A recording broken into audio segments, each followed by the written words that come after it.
Hi everyone, my name's Steve Cupid and this is my second video using slave movements from Bach sonatas to work on articulation, in particular single tonguing.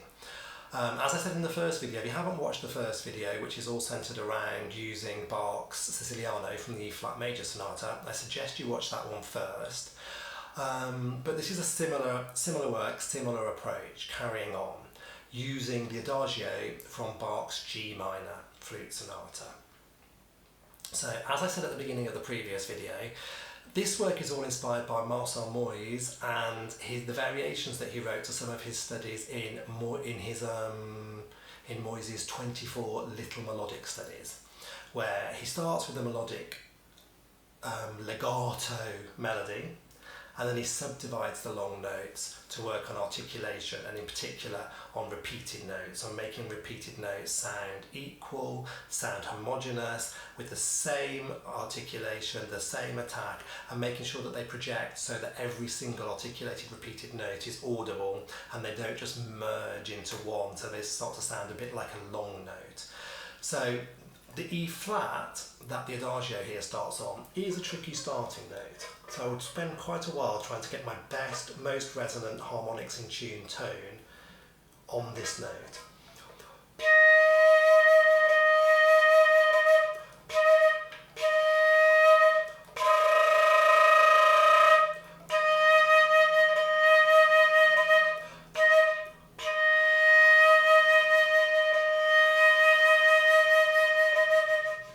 I want to make sure my airstream's not too high or too low, that the airstream's really in the middle where the resonance really works and the harmonics are all vibrating and happily sort of in tune with each other. So if the air's too high, if the air's too low, we've got to find that midpoint where we find the sweet spot and everything's working.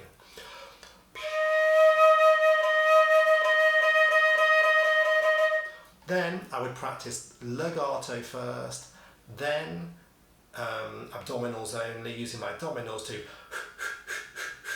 start every note with an immediate airstream. So the airstream is not allowed in articulation to start slow and speed up. The air has to start moving straight away. And finally I'd add the tongue.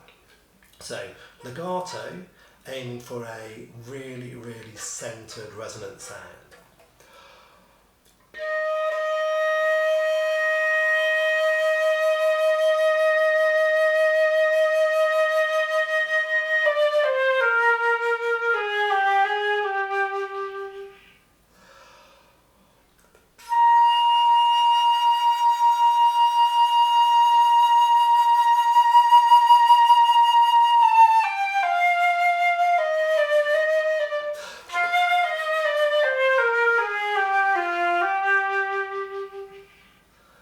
When I'm happy with my legato, then I move on to abdominals only.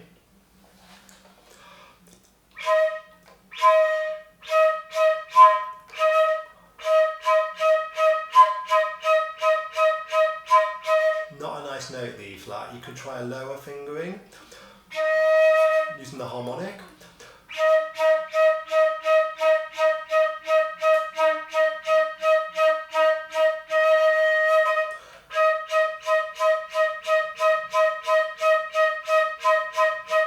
That seems to have helped, just using the harmonic to give a little bit more depth to the sound, grounding the sound a little bit.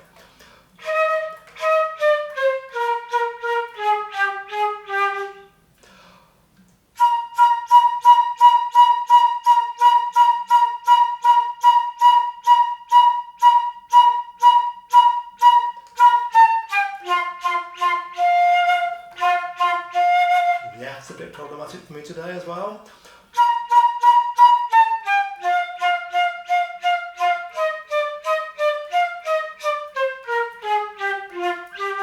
Just needed to lift off the F a bit with the top lip.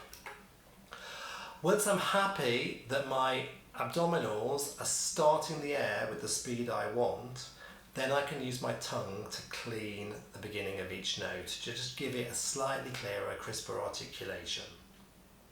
It's It's really important that the abdominals start the airstream and that is the beginning of the note. The tongue never starts the note, it just gives the clarity at the beginning of the note, it just tidies the note up.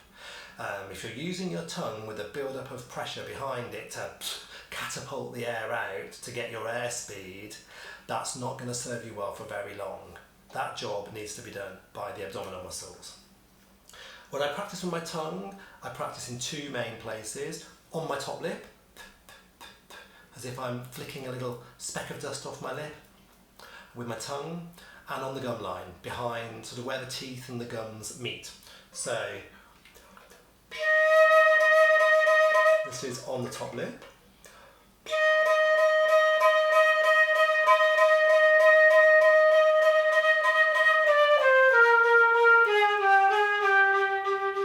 It's a slightly softer articulation for me when I do it, at least.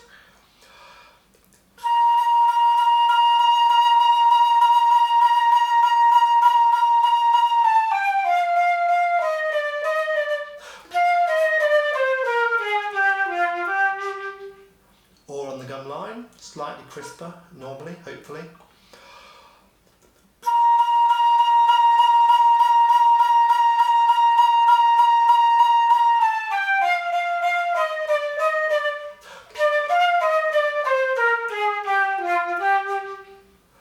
If you don't want to open your mouth to breathe and you're just practicing, take time and breathe through your nose.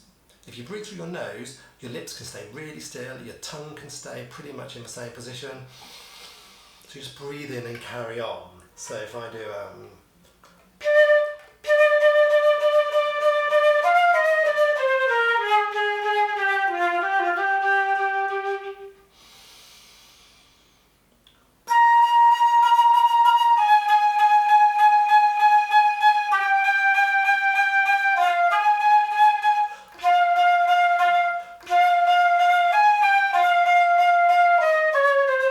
really important that the notes are all still starting with the abdominal muscles. The tongue is just doing a little bit to tidy the beginning of the note. Our whole aim here is to make sure that our sound is really consistent. We don't want any unintentional changes in attack, changes in tone colour, changes in quality. So everything that's happening inside the mouth needs to be really consistent. The tongue needs to be hitting in the same place. I say hitting, that makes it sound really aggressive, but just whether it's on the gum line or on the top lip. You can think of the tongue moving slightly forwards and backwards, retracting, or you can think of the tongue moving slightly up and down. Experiment with those two ideas and see which one you feel is what's happening with your tongue, but whichever it is, minimal movement. The more you move the tongue, the more you're disrupting everything that's happening inside the mouth, and the less likely you are to have a row of articulated notes that have a consistency to them, that sound similar. And when I'm practicing, so the slower I get, the more I like to think of this articulation as being kind of bell-like. People talk about bell tones. And the idea with a bell tone is like you hit a bell with a mallet or a stick and you get this crisp beginning and then it keeps on vibrating, keeps on resonating. If you think about a glockenspiel, it's like a xylophone but with metal notes. You hit it with the beater and there's a really crisp beginning and it keeps on vibrating. Another image I sometimes like to use is the piano with the sustain pedal down. So you imagine you've pressed the sustain pedal and just repeated notes. Each one will have a clear attack, but the resonating will carry on happening. And we need to do that by making sure we stay resonant and keep our air really moving.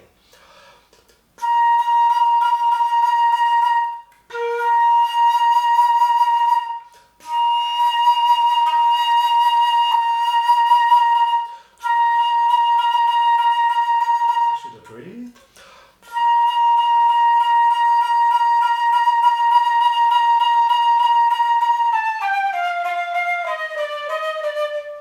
Don't worry about stopping and taking breaths in the wrong place. This isn't about playing all of the phrasing really musically, although it is nice if we can include that too. You're really thinking about the tongue, thinking about the inside of the mouth, and aiming for real consistently and a real bell-like quality. Don't give up. It's hard work, but the better your single tonguing is, the better your double and triple tonguing will be in future as well. So it's really worth taking time with these kinds of exercises to get the best single tonguing with the most resonant sound, all the harmonics in tune, and a real sort of core or centre to the sound. So by practicing legato first, you're finding your centred sound, and then everything you do after that is about maintaining it. Good luck, everyone.